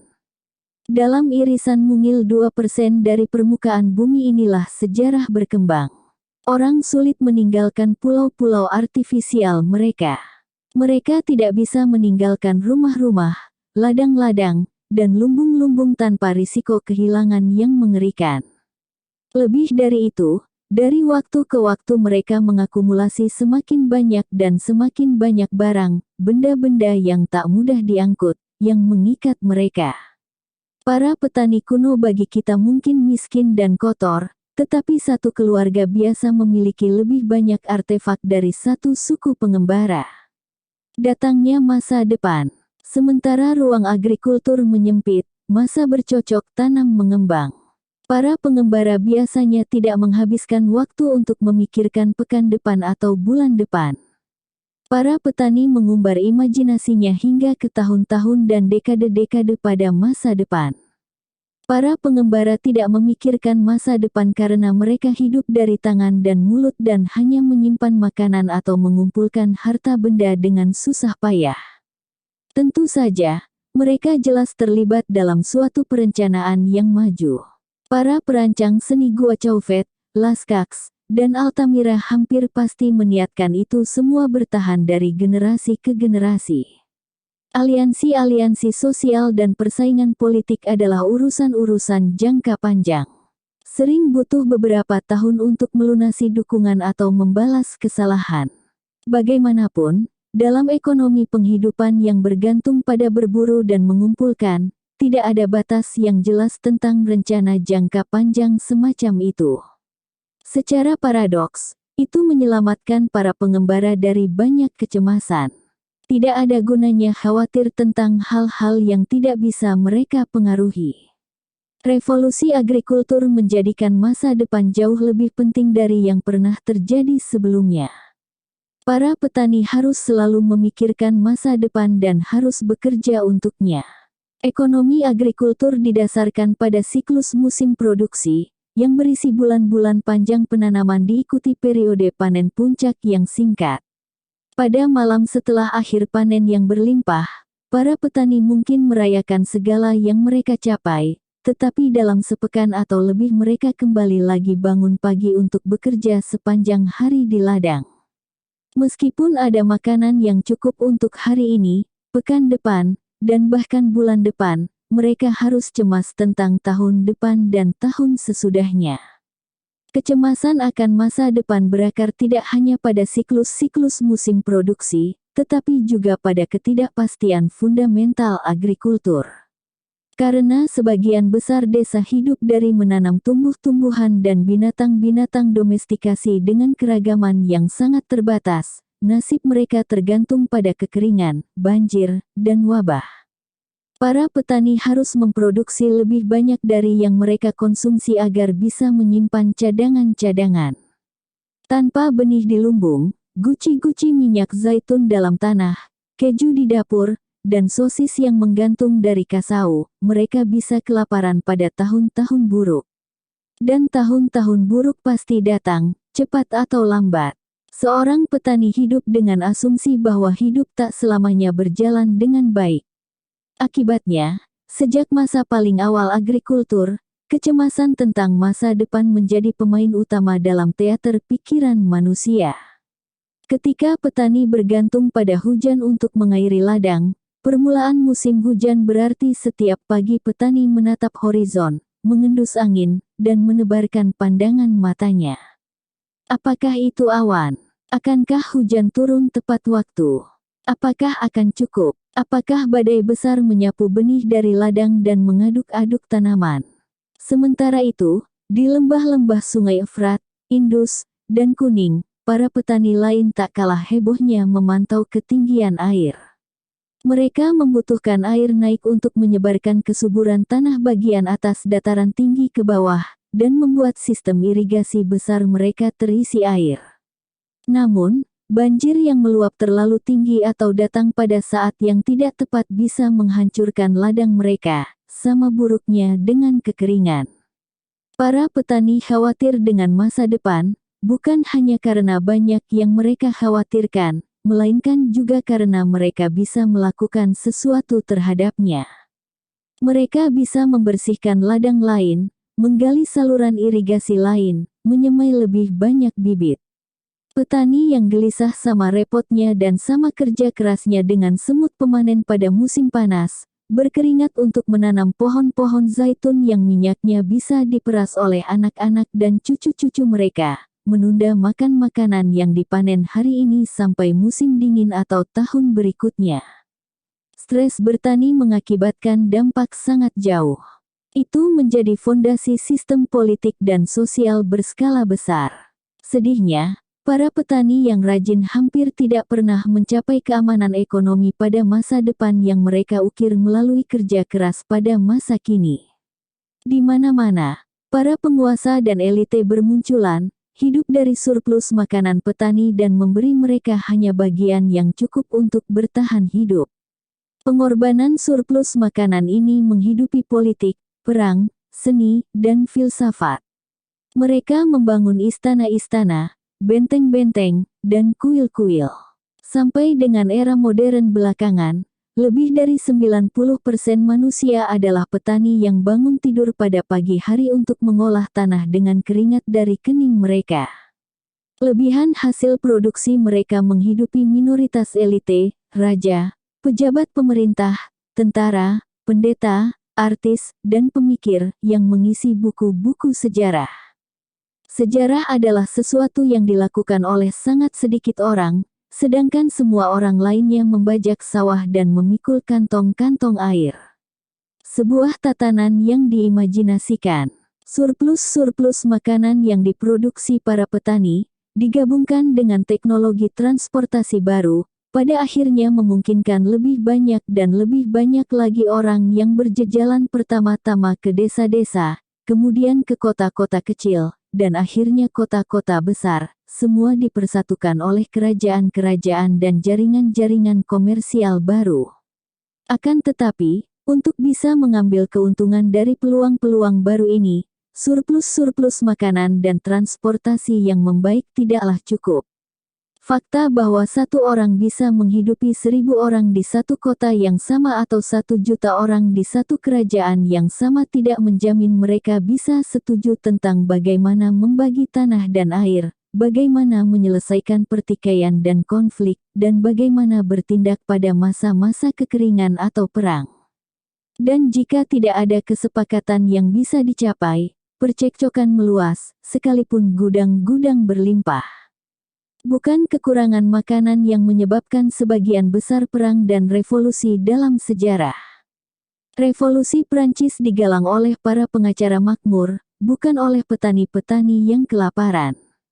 Republik Romawi mencapai puncak kekuasaannya pada abad pertama Masehi, ketika armada-armada laut dari seluruh Mediterania memperkaya orang-orang Romawi melampaui impian paling liar para leluhur mereka. Namun, pada masa kemakmuran maksimum itulah tatanan politik Romawi runtuh menjadi serangkaian perang saudara mematikan. Yugoslavia, pada 1991, memiliki sumber daya yang cukup untuk menghidupi semua penghuninya, dan masih terdisintegrasi dalam pertumpahan darah yang mengerikan. Problem dari akar bencana-bencana itu adalah bahwa manusia berevolusi selama jutaan tahun dalam kawanan-kawanan kecil berisi beberapa puluh individu saja. Beberapa milenium yang memisahkan revolusi agrikultur dari kemunculan kota-kota, kerajaan-kerajaan, dan imperium-imperium bukanlah waktu yang cukup untuk memberi ruang bagi bergulirnya kerja sama massal yang naluriah. Meskipun tidak ada naluri biologis semacam itu, pada era pengembaraan, ratusan orang asing bisa bekerja sama berkat kesamaan mitos mereka. Namun, kerjasama ini longgar dan terbatas. Setiap kawanan sapiens terus menempuh kehidupan independen dan mampu memenuhi sebagian besar kebutuhan hidup masing-masing. Seorang sosiologis arkeologi yang hidup 20.000 tahun lalu, yang tak punya pengetahuan tentang peristiwa-peristiwa setelah revolusi agrikultur, sangat mungkin menyimpulkan bahwa mitologi memiliki cakupan yang amat terbatas. Kisah-kisah tentang arwah leluhur dan benda keramat suku cukup kuat untuk membuat 500 orang berdagang kerang laut, merayakan perayaan aneh, dan ikut pasukan untuk menyapu bersih satu kawanan Neandertal, tetapi tidak lebih dari itu. Mitologi, mungkin pikir sosiolog kuno tersebut, tidak mungkin bisa membuat jutaan orang asing bekerja sama dalam keseharian mereka. Akan tetapi, ternyata itu salah. Mitos, sebagaimana yang terjadi lebih kuat dari yang bisa dibayangkan oleh siapapun. Ketika revolusi agrikultur membuka peluang-peluang terciptanya kota-kota padat dan imperium-imperium besar, orang menemukan cerita-cerita tentang dewa-dewa besar, tanah air dan perusahaan-perusahaan saham gabungan untuk memenuhi hubungan-hubungan sosial yang dibutuhkan. Sementara evolusi manusia merangkak sebagaimana biasa dalam kecepatan bekicot, imajinasi manusia membangun jaringan-jaringan kerja sama yang mencengangkan, tak seperti yang pernah terlihat di muka bumi. Pada sekitar 8.500 sebelum Masehi permukiman-permukiman terbesar di dunia adalah desa-desa seperti Jericho, yang berisi beberapa ratus individu. Sampai dengan 7000 sebelum Masehi, kota Çatalhöyük di Anatolia berisi antara 5000 sampai 10.000 individu. Mungkin itu permukiman terbesar di dunia pada masa itu. Dalam milenium keempat dan kelima sebelum Masehi, kota-kota dengan puluhan ribu penghuni bertebaran di bulan sabit subur itu, dan masing-masing berkuasa atas desa-desa di dekatnya. Pada 3100 sebelum Masehi, segenap wilayah hilir lembah Nil tersatukan ke dalam kerajaan Mesir. Mungkin Firaun menguasai ribuan kilometer persegi dan ratusan ribu orang. Sekitar 2250 sebelum Masehi, Sargon yang Agung menyatukan imperium pertama, Akkadia. Kerajaan itu menaungi 1 juta penduduk dan angkatan perang 5.400 tentara. Antara 1000 SM dan 500 sebelum Masehi, mega imperium pertama muncul di Timur Tengah, Imperium Assyria, Imperium Babilonia, dan Imperium Persia. Mereka menguasai berjuta-juta penduduk dan memiliki puluhan ribu tentara. Pada 221 sebelum Masehi, dinasti Qin menyatukan China, dan tak lama sesudahnya Romawi menyatukan lembah Mediterania. Pajak yang dibebankan pada 40 juta penduduk Qin dibayar untuk mendanai angkatan perang berkekuatan ratusan ribu tentara dan birokrasi kompleks yang mempekerjakan lebih dari 100.000 pejabat. Imperium Romawi pada masa kejayaannya menghimpun pajak dari 100 juta penduduk. Pendapatan ini mendanai angkatan perang 250.000 sampai 500.000 tentara, jaringan jalan yang masih digunakan 1.500 tahun kemudian, dan teater-teater serta amfiteater yang menampung penonton hingga hari ini. Jelas mengesankan, tetapi kita tidak boleh melabuhkan ilusi optimis tentang jaringan kerja sama massal yang beroperasi di Mesir era Firaun atau Imperium Romawi. Kerja sama terdengar sangat altruistik, tetapi itu tidak selalu sukarela dan terkadang egaliter. Sebagian besar jaringan kerja sama manusia digerakkan menuju penindasan dan eksploitasi. Para petani membayar untuk kerja sama yang berkembang itu dengan surplus makanan mereka yang sangat berharga, yang menyengsarakan ketika pengumpul pajak menyapu bersih seluruh hasil kerja keras setahun penuh dengan satu goresan pena kerajaan. Amfiteater terkenal Romawi sering dibangun oleh budak-budak sehingga orang-orang kaya penganggur Romawi bisa menonton budak-budak lain terlibat dalam pertarungan gladiator yang kejam. Bahkan, penjara dan kamp-kamp konsentrasi adalah jaringan kerja sama, dan hanya bisa berfungsi karena ribuan orang asing berhasil mengoordinasi aksi-aksi mereka. Semua jaringan kerja sama ini, dari kota-kota Mesopotamia kuno sampai Imperium Qin dan Romawi, adalah tatanan-tatanan yang diimajinasikan. Norma-norma sosial yang memelihara mereka bukan didasarkan pada naluri-naluri bawaan maupun perkenalan-perkenalan personal, melainkan pada kepercayaan yang sama pada mitos. Bagaimana mitos bisa menjaga imperium-imperium itu? Kita sudah membahas contoh semacam itu, Peso. Kini mari kita mencermati 2 mitos paling terkenal dalam sejarah, Undang-Undang Hammurabi dari 1776 sebelum Masehi, yang menjadi panduan kerja sama bagi ratusan ribu penduduk Babilonia kuno dan deklarasi kemerdekaan Amerika pada 1776 Masehi, yang kini masih menjadi panduan kerja sama bagi ratusan juta orang Amerika modern. Pada 1776 sebelum Masehi, Babylon adalah kota terbesar di dunia. Imperium Babilonia mungkin yang terbesar di dunia, dengan lebih dari 1 juta penduduk. Babilonia menguasai sebagian besar Mesopotamia, termasuk Irak modern dan bagian-bagian yang kini menjadi Suriah dan Iran. Raja Babilonia yang paling terkenal kini adalah Hammurabi. Kemasyhurannya terutama disebabkan oleh naskah yang memuat namanya, Undang-Undang Hammurabi. Ini adalah kumpulan undang-undang dan keputusan-keputusan yudisial yang tujuannya untuk menjadikan Hammurabi sebagai sosok raja teladan yang adil, menjadi dasar bagi sistem legal yang seragam di seluruh Imperium Babilonia, dan mengajarkan kepada generasi-generasi masa depan tentang apa itu keadilan dan bagaimana seorang raja yang adil bertindak. Generasi-generasi masa depan memperhatikan. Elit intelektual dan birokrasi Mesopotamia kuno mengundangkan naskah itu, dan ahli-ahli kitab suci terus menyalinnya jauh setelah Hammurabi meninggal dan imperiumnya hancur berkeping-keping. Oleh karena itu, Undang-Undang Hammurabi menjadi sebuah sumber bagus untuk memahami tatanan sosial ideal Mesopotamia kuno. Naskah itu dimulai dengan pernyataan bahwa Dewa Anu, Enlil, dan Marduk, dewa-dewa utama dalam keagamaan Mesopotamia, menunjuk Hammurabi untuk menjaga keadilan di tanah ini, untuk melenyapkan orang fasik dan jahat, untuk mencegah yang kuat menindas yang lemah. Naskah itu kemudian dilanjutkan dengan daftar sekitar 300 putusan, yang dibuat dengan rumusan, jika begini dan begitu terjadi, maka putusannya adalah, misalnya, Hukum 196 sampai 199 dan 209 sampai 214. Yang berbunyi, 196. Jika seorang kalangan atas membutakan mata orang kalangan atas, mereka akan membutakan matanya. 197. Jika dia mematahkan tulang orang kalangan atas lainnya, mereka akan mematahkan tulangnya. 198.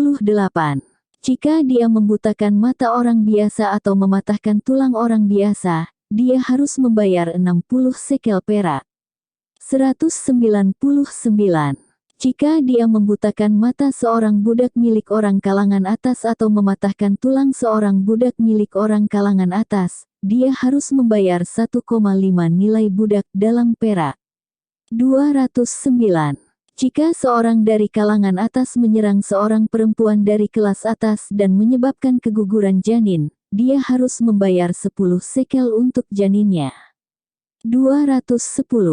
Jika perempuan itu mati, mereka akan membunuh putrinya.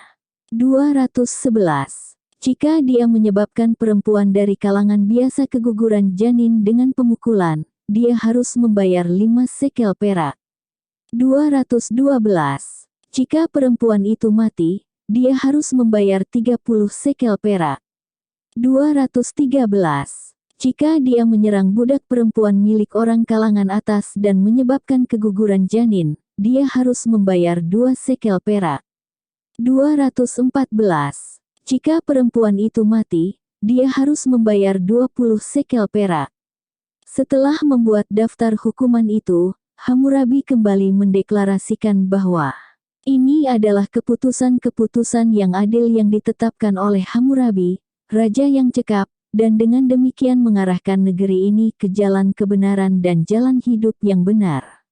Saya Hammurabi, raja yang mulia.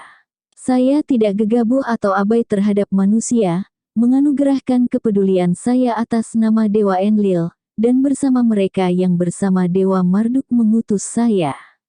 Undang-Undang Hammurabi menegaskan bahwa tatanan sosial Babilonia berakar pada prinsip-prinsip keadilan universal dan abadi, yang didiktekan oleh para dewa. Prinsip hierarki adalah hal paling penting. Menurut undang-undang itu, orang dibagi menjadi 2 gender dan 3 kelas, kelas atas, orang biasa, dan budak. Para anggota tiap gender dan kelas memiliki nilai yang berbeda-beda. Hidup perempuan biasa bernilai 30 sekel perak dan budak perempuan 20 sekel perak, sementara mata orang laki-laki biasa 60 sekel perak. Undang-undang itu juga menetapkan hierarki ketat dalam keluarga. Antara lain anak-anak bukanlah pribadi yang merdeka, melainkan hak milik orang tua mereka. Oleh karena itu, jika seorang pria kalangan atas membunuh putri pria kalangan atas lainnya, putri pembunuh akan dibunuh sebagai hukuman. Bagi kita terasa aneh bahwa pembunuh tetap tak tersentuh sementara putrinya yang tak berdosa dibunuh.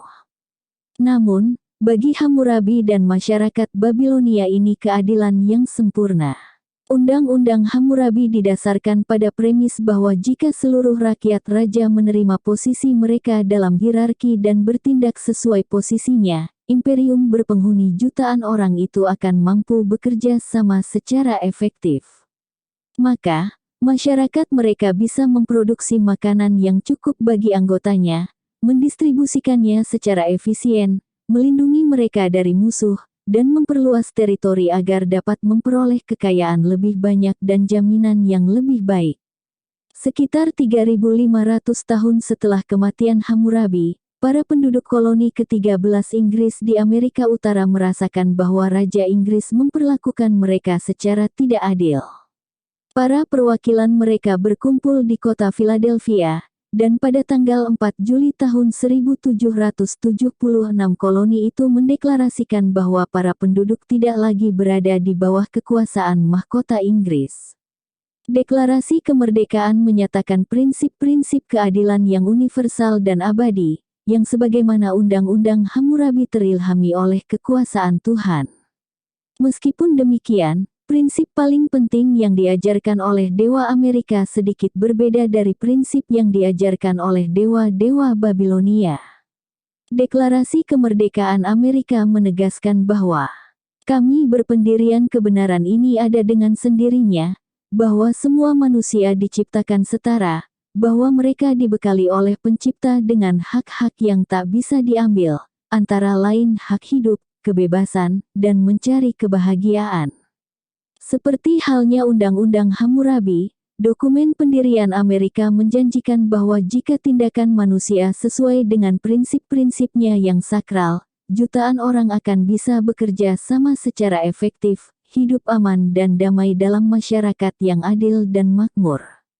Seperti halnya Undang-Undang Hammurabi, Deklarasi Kemerdekaan Amerika bukan hanya sebuah dokumen yang terikat waktu dan tempat, ia diterima oleh generasi-generasi masa depan juga.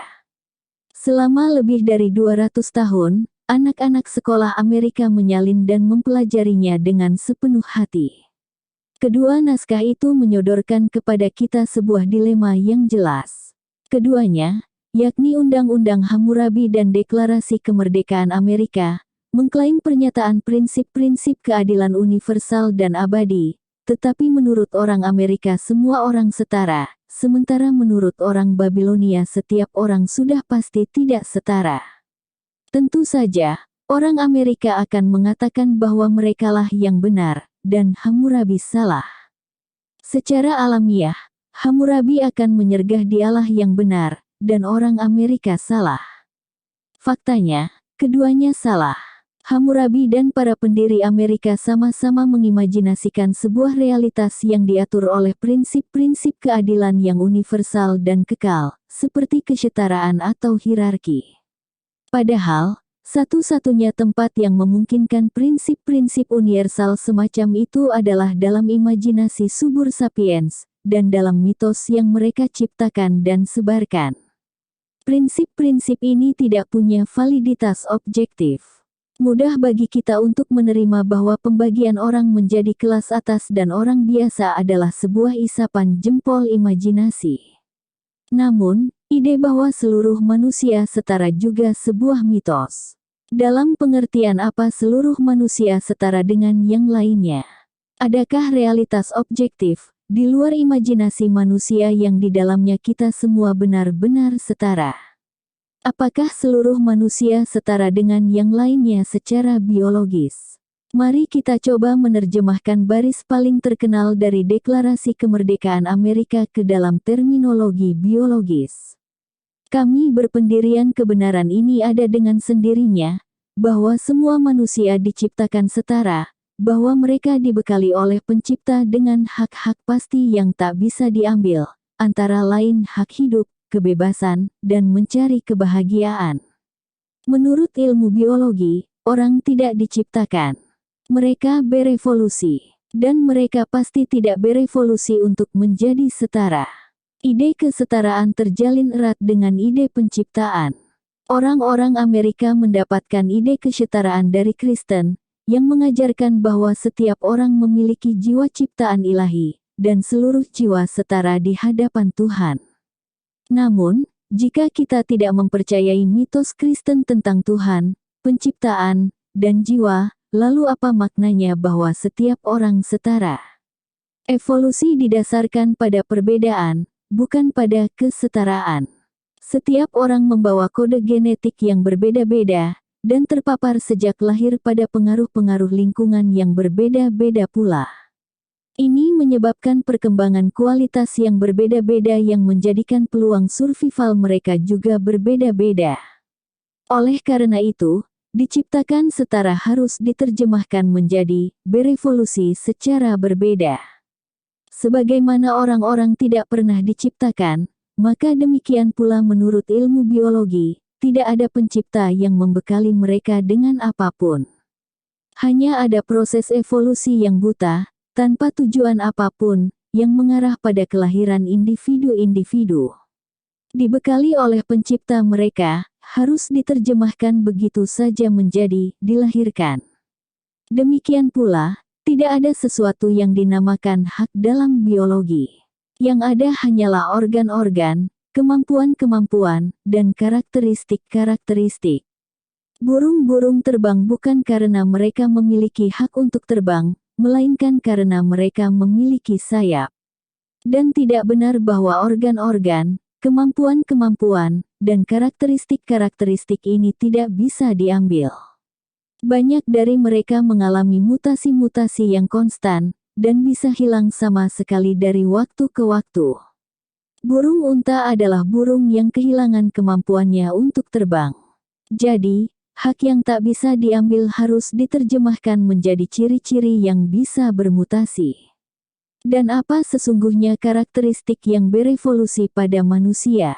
Kehidupan pasti, namun kebebasan. Tidak ada hal seperti itu dalam biologi.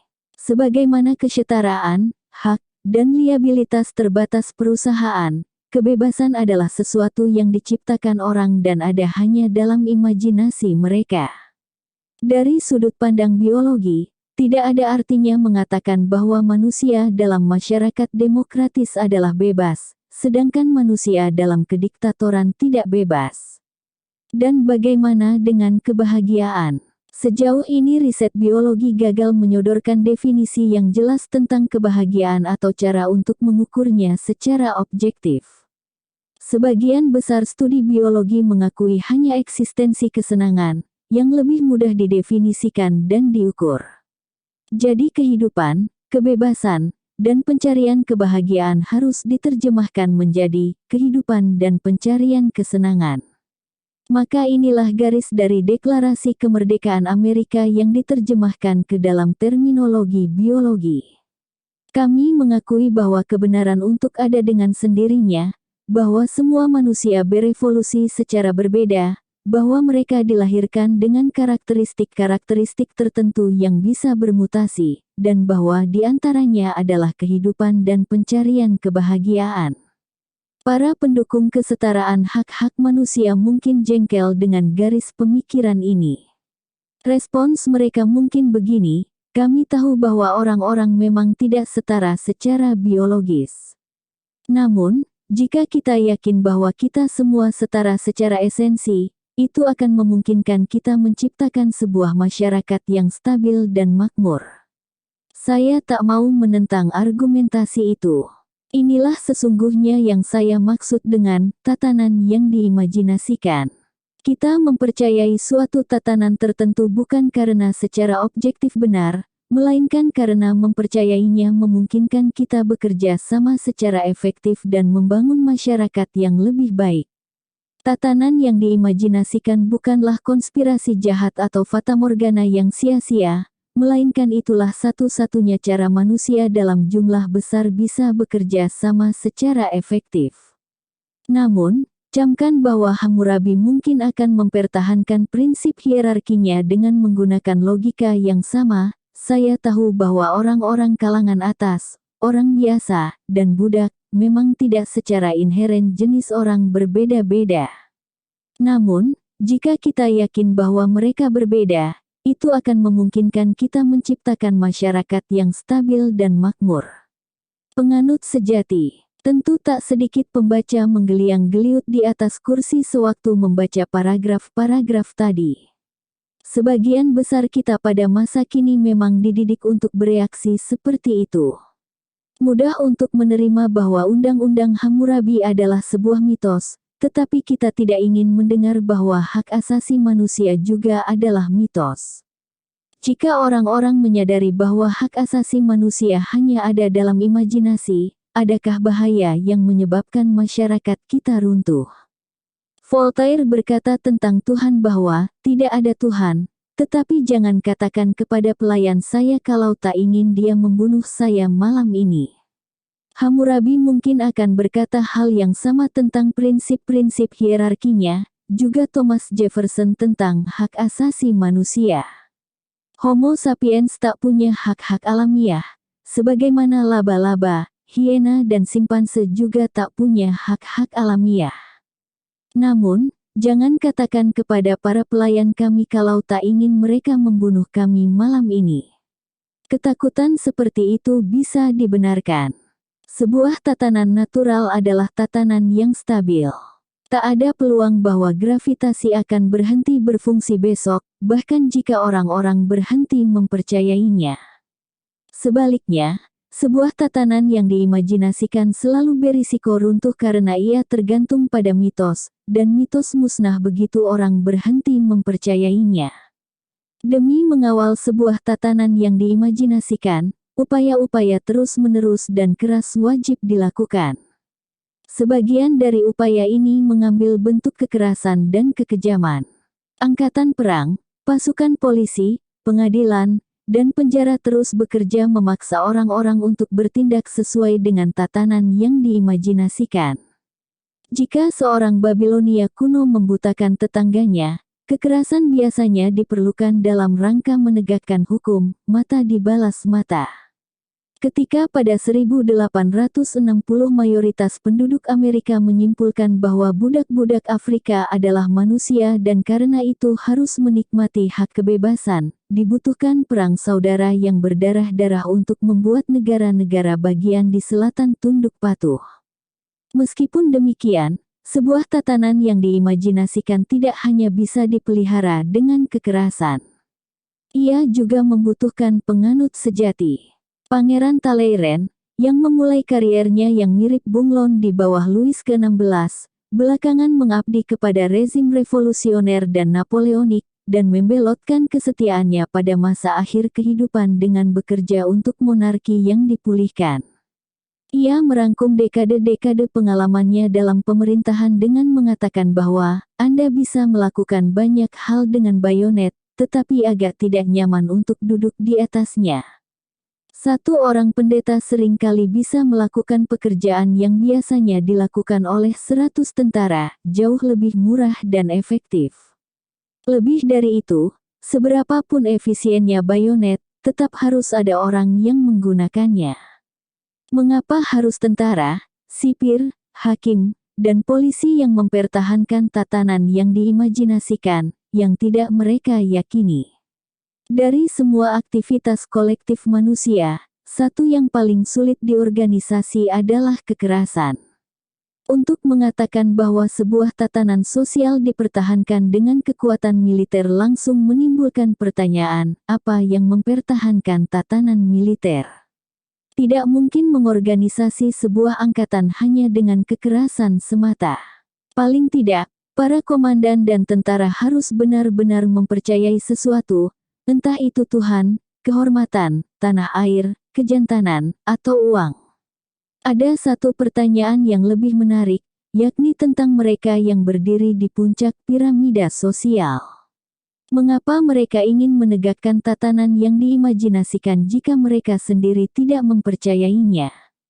Cukup lazim untuk memandang bahwa elit melakukan itu karena keserakahan sinis. Namun, seorang sinis yang tak meyakini apapun tak mungkin menjadi serakah. Tak banyak hal untuk memenuhi kebutuhan biologis objektif Homo sapiens. Setelah kebutuhan-kebutuhan itu terpenuhi, lebih banyak uang akan digunakan untuk membangun piramida, berlibur keliling dunia, mendanai kampanye pemilihan umum, mendanai organisasi teroris favorit, atau berinvestasi di pasar saham dan menghasilkan uang lebih banyak, yang kesemuanya adalah aktivitas-aktivitas yang pada akhirnya tak berarti apa-apa bagi seorang sinis sejati. Diogenes, filsuf Yunani yang menciptakan aliran sinis, hidup dalam sebuah tong. Ketika Alexander yang Agung suatu ketika mengunjungi Diogenes saat dia bersantai di bawah terpaan sinar matahari, dan bertanya apakah ada yang bisa dia lakukan untuknya, filsuf sinis itu menjawab sang penakluk adidaya itu, "Ya, ada sesuatu yang bisa Anda lakukan untuk saya. Tolong bergeser sedikit ke samping. Anda menghalangi sinar matahari." Inilah kenapa kaum sinis tidak membangun imperium dan mengapa sebuah tatanan yang diimajinasikan hanya bisa dipertahankan jika bagian-bagian besar dari populasi, dan terutama bagian-bagian besar elit dan pasukan keamanannya, benar-benar mempercayainya. Kristen tidak akan bertahan 2000 tahun kalau mayoritas uskup dan pendeta tak mau mempercayai Kristus. Demokrasi Amerika tidak akan bertahan 250 tahun jika mayoritas presiden dan anggota Kongres tidak mau meyakini hak asasi manusia. Sistem ekonomi modern tidak akan bertahan sehari jika mayoritas investor dan bankir tidak mau meyakini kapitalisme. Dinding-dinding penjara. Bagaimana Anda membuat orang meyakini suatu tatanan yang diimajinasikan seperti Kristen, demokrasi, atau kapitalisme?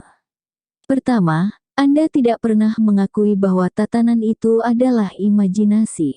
Anda selalu menekankan bahwa tatanan-tatanan yang mempertahankan masyarakat adalah realitas objektif yang diciptakan dewa-dewa besar atau oleh hukum alam. Orang-orang tidak setara bukan karena Hammurabi mengatakan demikian, melainkan karena Enlil dan Marduk memutuskannya. Orang-orang setara bukan karena Thomas Jefferson mengatakan demikian, melainkan karena Tuhan menciptakan demikian. Pasar bebas adalah sistem ekonomi terbaik bukan karena Adam Smith mengatakan demikian, melainkan karena ini adalah hukum alam yang tak bisa berubah. Anda juga mengedukasi orang-orang dengan bersungguh-sungguh. Sejak saat mereka dilahirkan, Anda terus-menerus mengingatkan mereka tentang prinsip-prinsip tatanan yang diimajinasikan, yang digabungkan dengan apa saja dan segala hal. Mereka digabungkan menjadi dongeng, drama, lukisan, lagu, etiket, propaganda politik, arsitektur, resep, dan busana. Misalnya, kini orang meyakini kesetaraan, maka menjadi pantas kalau anak-anak orang kaya mengenakan jeans, yang awalnya adalah pakaian kelas pekerja. Pada abad pertengahan orang-orang meyakini pembagian-pembagian kelas sehingga tidak ada bangsawan muda yang mengenakan jubah petani. Pada masa itu mendapat sapaan tuan atau nyonya adalah hak istimewa yang dikhususkan bagi kaum bangsawan, dan sering dibeli dengan darah. Kini seluruh korespondensi yang sopan, terlepas dari siapapun penerimanya, dimulai dengan yang terhormat tuan atau nyonya. Ilmu kemanusiaan dan sosial mengerahkan sebagian besar energinya untuk menjelaskan secara tepat bagaimana tatanan yang diimajinasikan itu dijalin menjadi permadani kehidupan. Dalam ruang terbatas yang kita miliki, kita hanya bisa menoreh permukaan. Ada 3 faktor utama yang menghalangi orang menyadari bahwa tatanan yang mengatur kehidupan mereka hanya ada dalam imajinasi. 1. Tatanan yang diimajinasikan ditempelkan ke dunia material. Meskipun tatanan yang diimajinasikan hanya ada dalam pikiran kita, ia bisa dijalin menjadi realitas material di sekitar kita, dan bahkan dipasang di batu. Sebagian besar orang Barat sekarang mempercayai individualisme. Mereka percaya bahwa setiap manusia adalah seorang individu, yang nilainya tidak tergantung pada isi pikiran orang lain tentang dia. Dalam diri setiap kita ada pancaran sinar gemilang yang memberi nilai dan arti bagi hidup kita. Di sekolah-sekolah modern Barat, para guru dan orang tua mengajarkan kepada anak-anak bahwa jika teman-teman sekelas mempermainkan mereka, mereka harus mengabaikannya. Hanya mereka sendiri, bukan orang lain yang tahu nilai mereka yang sejati. Dalam arsitektur modern, mitos ini melompat keluar dari imajinasi untuk mengambil bentuk dalam batu dan lesung. Rumah modern dibagi menjadi banyak kamar sehingga setiap anak bisa memiliki ruang privat, tersembunyi dari pandangan, untuk memberikan otonomi maksimum. Kamar privat itu hampir selalu punya sebuah pintu, dan dalam banyak rumah tangga, anak dibenarkan menutup dan mungkin mengunci pintu itu. Bahkan, orang tua dilarang memasukinya tanpa mengetuk dan meminta izin. Kamar itu dihiasi sesuai dengan keinginan anak, dengan poster-poster bintang rock di dinding dan kaus kaki kotor di lantai.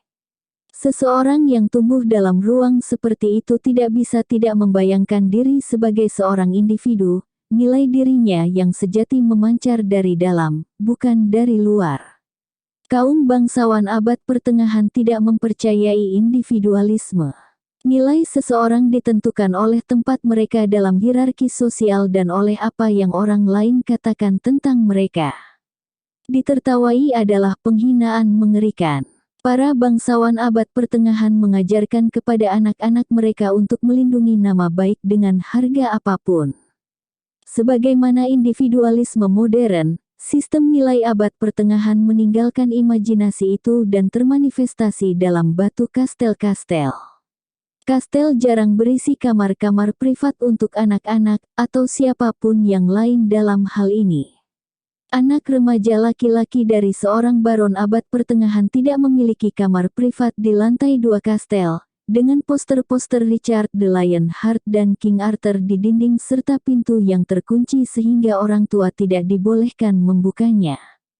Dia tidur bersama banyak pemuda lain di sebuah ruang besar. Ia selalu ditampilkan dan selalu harus memperhatikan apa yang orang lihat dan katakan.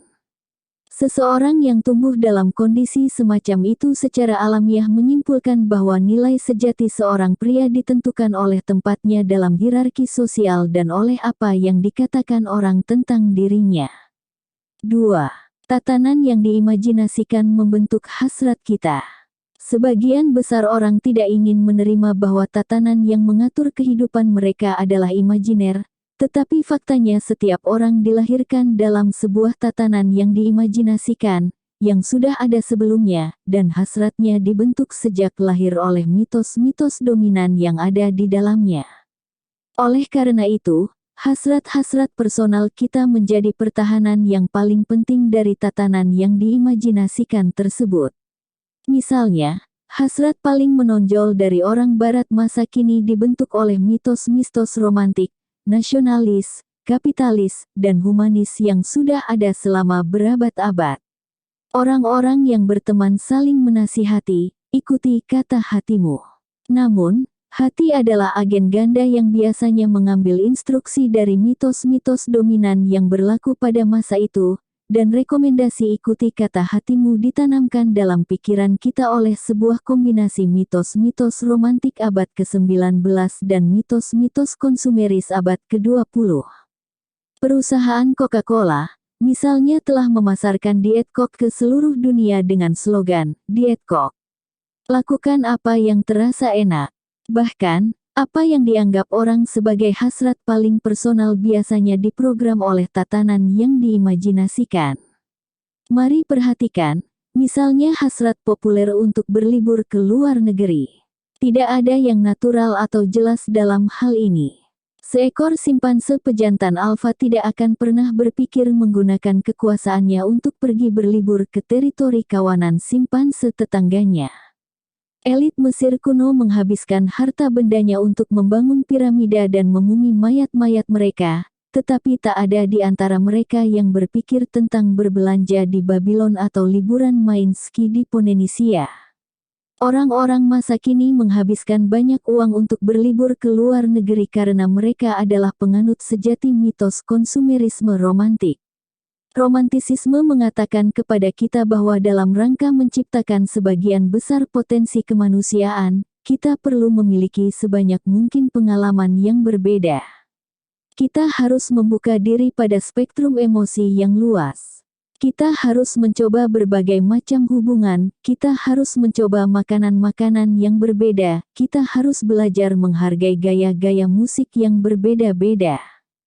Salah satu cara terbaik untuk melakukan semua itu adalah membebaskan diri dari rutinitas keseharian kita, meninggalkan sementara lingkungan yang kita kenal, dan pergi ke tempat-tempat yang jauh, di mana kita bisa mengalami budaya, aroma, cita rasa, dan norma-norma orang lain. Kita mendengar lagi dan lagi mitos-mitos romantik tentang betapa sebuah pengalaman baru membuka mata kita dan mengubah hidup kita. Konsumerisme mengatakan kepada kita bahwa untuk menjadi bahagia kita harus mengonsumsi sebanyak mungkin produk dan jasa. Jika kita merasa bahwa sesuatu hilang atau tidak cukup tepat, maka kita mungkin perlu membeli sebuah produk mobil, pakaian baru, makanan organik, atau jasa pembenahan rumah, terapi hubungan, kelas yoga. Setiap iklan televisi adalah legenda kecil lain tentang betapa mengonsumsi produk atau jasa tertentu akan membuat hidup menjadi lebih baik. Romantisisme yang mendorong keragaman, bercampur secara sempurna dengan konsumerisme. Perkawinan keduanya melahirkan pasar pengalaman yang tak terbatas, yang di atasnya industri pariwisata modern berpijak. Industri pariwisata tidak menjual tiket penerbangan dan kamar hotel. Ia menjual pengalaman-pengalaman. Paris bukan sebuah kota, India juga bukan sebuah negara, keduanya adalah pengalaman-pengalaman, yang dengan mengonsumsinya diharapkan dapat meluaskan horizon kita, mencukupkan potensi kemanusiaan kita, dan membuat kita menjadi lebih berbahagia. Akibatnya, ketika hubungan antara seorang miliuner dan istrinya akan melewati jalan terjal, dia membawa istrinya ikut perjalanan mahal ke Paris. Perjalanan itu bukan sebuah refleksi suatu hasrat yang independen, melainkan sebuah keyakinan yang bergairah pada mitos-mitos konsumerisme romantik. Seorang pria kaya di Mesir kuno tidak akan pernah mengimpikan mengatasi krisis hubungan dengan membawa istrinya berlibur ke Babylon. Namun, dia mungkin membangun makam mewah yang selalu diidam-idamkan oleh sang istri. Sebagaimana elite Mesir kuno, sebagian besar di kebanyakan budaya mendedikasikan hidup mereka untuk membangun piramida. Hanya nama-nama, bentuk-bentuk, dan ukuran-ukuran piramida yang berbeda antara satu budaya dan budaya lainnya. Bentuknya misalnya, bisa berupa sebuah penginapan pinggiran kota dengan kolam renang dan halaman rumput hijau, atau rumah mewah dengan pemandangan yang memikat. Sedikit yang mempertanyakan mitos-mitos yang menyebabkan kita menempatkan hasrat akan piramida menjadi yang paling utama. 3. Tatanan yang diimajinasikan bersifat intersubjektif. Andaipun dengan kehebatan manusia super saya berhasil membebaskan hasrat-hasrat personal dari cengkeraman tatanan yang diimajinasikan, saya hanyalah satu orang. Untuk mengubah tatanan yang diimajinasikan, saya harus meyakinkan jutaan orang asing untuk bekerja sama dengan saya. Karena tatanan yang diimajinasikan bukanlah sebuah tatanan subjektif yang ada dalam imajinasi saya sendiri, ia lebih merupakan tatanan intersubjektif, yang ada dalam imajinasi ribuan dan jutaan orang. Untuk memahami ini kita perlu memahami perbedaan antara objektif, subjektif, dan intersubjektif. Sebuah fenomena objektif ada secara independen dari kesadaran manusia dan keyakinan manusia. Radioaktif misalnya, bukanlah sebuah mitos. Emisi radioaktif terjadi jauh sebelum orang menemukannya, dan berbahaya sekalipun jika orang-orang tidak mempercayai keberadaannya. Marie Curie, salah satu penemu radioaktif, tidak mengetahui saat tahun-tahun panjangnya mempelajari material radioaktif bahwa bahan itu bisa melukai tubuhnya. Meskipun dia tidak percaya radioaktif bisa membunuhnya, dia meninggal akibat anemia aplastik, sebuah penyakit yang disebabkan oleh paparan material radioaktif. Fenomena subjektif adalah sesuatu yang keberadaannya bergantung pada kesadaran dan keyakinan satu individu. Ia hilang atau berubah jika individu tertentu mengubah keyakinannya. Banyak anak meyakini eksistensi teman imajiner yang tidak terlihat dan tak bisa didengar oleh semua orang lain di dunia. Teman imajiner ada semata-mata dalam kesadaran subjektif anak tersebut, dan ketika anak tumbuh dewasa dan berhenti mempercayainya, teman imajiner itu pun hilang. Fenomena intersubjektif adalah sesuatu yang ada dalam jaringan komunikasi yang menghubungkan kesadaran subjektif banyak individu.